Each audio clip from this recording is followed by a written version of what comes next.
Holly, for anyone who doesn't know me, I'm Kate's maid of honour, or maid of dishonour as she keeps calling me for some reason. Me and Kate decided I was going to do a speech about a year ago when we were drunk, and it seemed like a really good idea then, but I really can't remember why. So in writing this speech, I looked online at what a maid of honour speech is meant to be, because we don't often have them. And apparently it's meant to be an emotional tribute to the bride, something like, "Oh, Kate, our lives are intertwined. You cry when I cry. You laugh when I laugh." Oh. But me and Kate aren't really like that. And it would probably be more like, "Oh, Kate, you drink wine when I drink wine. And you don't laugh at me too much when I'm sick on myself." Which is probably not really appropriate for a wedding. But the best man speech is more like embarrassing the groom and then talking about why the bride's good for them. So I thought I'd do the opposite and embarrass the bride and talk about why the groom is good for her. So for Christmas, I made Kate a book all about stuff that me and her have done together, some like memories and stuff. And Kate's granddad read it, and he said that I was a crude person. And I really don't want everyone after my speech to go, "What a crude person." So I thought any memories that I share can't be crude, but they're about Kate. So that rules out most stories. So I can't tell any toilet-related stories, although there's quite a lot. I can't tell you what happened on the number 7 bus, and we'll go straight past that. I can't tell you any stories from the hen do.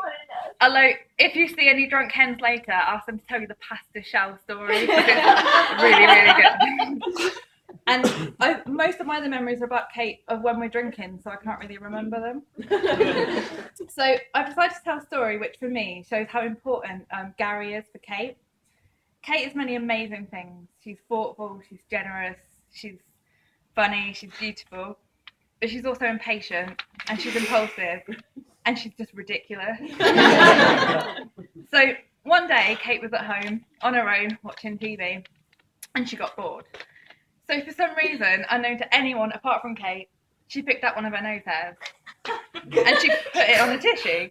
And she decided that this felt really, really good.